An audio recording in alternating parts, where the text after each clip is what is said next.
भाभी की सौतन पार्ट 1। माँ, भाई ने इस लड़की से क्यों शादी की? मुझे ये अधीरा बिल्कुल पसंद नहीं है। बेटी अब क्या कर सकते हैं, मैं भी तुम्हारे भाई की शादी इस लड़की से नहीं कराना चाहती थी, लेकिन समर्थ की जिद के आगे मुझे झुकना ही पड़ा। समर्थ ने अपनी पसंद की लड़की अधीरा से शादी की है, लेकिन उसकी माँ मंजू और बहन सौम्या को अधीरा बिल्कुल पसंद नहीं है। समर्थ की माँ ने तो अपने बेटे के प्यार के आगे अपना सर झुका लिया और दोनों की शादी करवा दी, लेकिन सौम्या ने अभी तक हथियार नहीं डाले थे। वो अभी भी अपनी भाभी को घर से निकालने की हर मुमकिन कोशिश कर रही है। बहू, ओ बहू, आज चाय मिलेगी या नहीं? लाई माँ जी। एक तो समर्थ भी न जाने कहां से इस लड़की को पकड़ कर ले आया है। हर काम ऐसे करती है मानो हाथों में मेहंदी लगी हो। लीजिए माँ जी चाय। अच्छा तो ले आई तू चाय। मुझे तो लगा था कि तू सुबह की चाय दोपहर के खाने के बाद देगी। माँ जी, दूध वाला लेट आया था, इसलिए चाय बनाने में लेट हो गई। इतने में सौम्या वहां आ जाती है। माँ, मैं अपनी सहेली देविका से मिलने जा रही हूँ, शाम को आऊंगी। सौम्या, मैंने तुम्हारे लिए नाश्ता बना दिया है, पहले नाश्ता कर लो फिर चली जाना। मुझे आपके हाथ का बेस्वाद खाना नहीं खाना। मेरी सहेली देविका बहुत अच्छा खाना बनाती है, मैं उसके यहाँ खा लूंगी। ओके माँ, बाय, मैं चलती हूँ। सौम्या के जाने के बाद मंजू अपनी बहू पर चिल्लाते हुए कहती है, बहू, तूने इतनी बुरी चाय बनाई है, इससे अच्छा तो तू जहर पिला देती, कम से कम वो मीठा तो होता। अगर मेरे बस में होता तो चाय की जगह जहर ही दे देती। कुछ कहा तूने? अब नहीं माँ जी, मैं दूसरी चाय बना देती हूँ। रहने दे, मैं जा रही हूँ अपनी बहन के घर, तो घर का सारा काम करके रखना, शाम तक आ जाऊंगी। और हाँ, रात के खाने में कुछ अच्छा बना लेना। मंजू अधीरा पर हुक्म चलाकर चली जाती है। अधीरा बड़बड़ाती हुई किचन में जा रही होती है कि तभी समर्थ वहां आ जाता है। अधीरा, नाश्ता लाओ जल्दी से, ऑफिस के लिए देर हो रही है। क्या करोगे नाश्ता करके? किसी को भी मेरे हाथ से बना खाना पसंद नहीं आता, आप भी बाहर ही कर लेना नाश्ता। लगता है माँ और सौम्या ने फिर तुमसे कुछ कहा है, तभी तुम्हारा मूड इतना खराब है।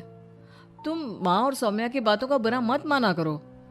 मैंने माँ के खिलाफ जाकर शादी की है ना, इसलिए वो तुमसे कुछ उखड़ी उखड़ी रहती है।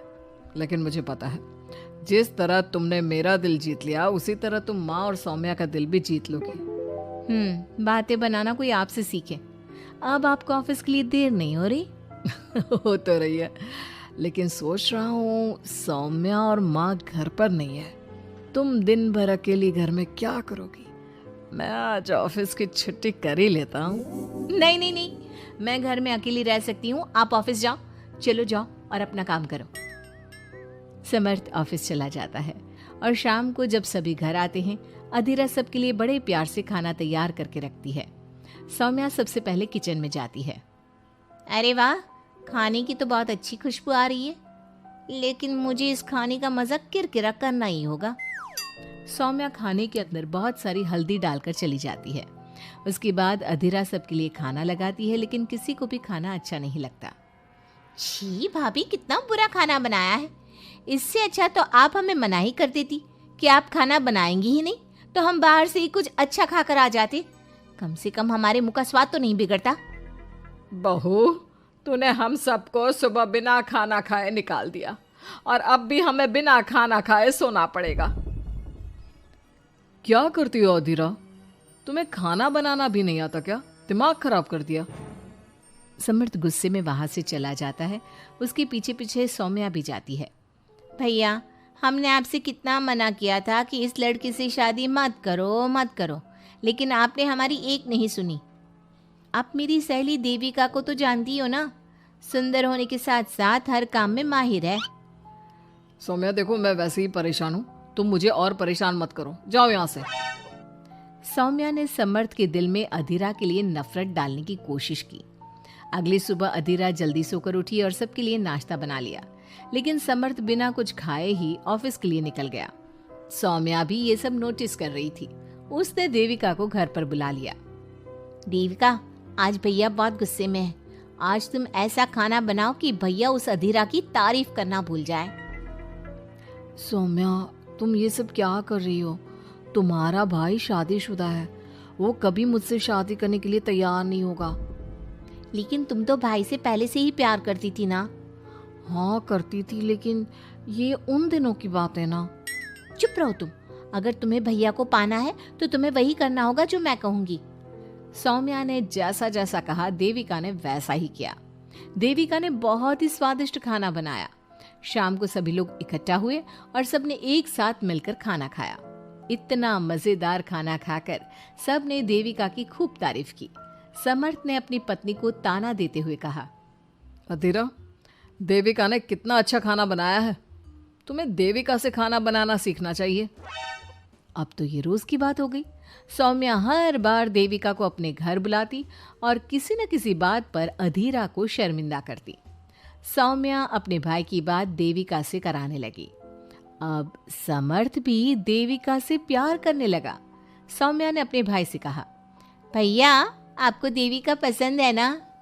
अरे तुम ये क्यों पूछ रही हो? क्योंकि मैं चाहती हूँ कि आप देविका से शादी कर लो। अरे सौम्या, ये मुमकिन नहीं है, क्योंकि देविका मुझसे शादी करने के लिए कभी तैयार नहीं होगी और अधीरा भी इस रिश्ते से खुश नहीं होगी। आप देविका की चिंता मत करो, उससे मैं बात कर लूंगी। आप बस अधीरा भाभी को समझा दो। सौम्या की बात सुनकर समर्थ अधीरा के पास जाता है। वो उससे अपनी और देविका की शादी की बात करता है। अधीरा, मैं देविका से शादी करना चाहता हूँ। क्या? आप शादी करोगे? लेकिन क्यों? क्योंकि मैं उससे प्यार करता हूँ। प्यार तो आप मुझसे भी करते थे। कल कोई और लड़की पसंद आ जाएगी तो तीसरी शादी कर लोगे? देखो अधीरा, तुम्हें घर में कोई पसंद नहीं करता। तुम्हारी शादी मैंने माँ के खिलाफ जाकर की थी। अब तुम मेरे और देविका के बीच में मत आओ, प्लीज। क्यों बीच में ना हो? मैं ये शादी नहीं होने दूंगी, आप चाहे कुछ भी कहो। अधीरा के लाख विरोध के बावजूद भी सौम्या और मंजू ने समर्थ की शादी देविका से करवा दी। आखिरकार सौम्या अपनी भाभी की सौतन ले ही आई।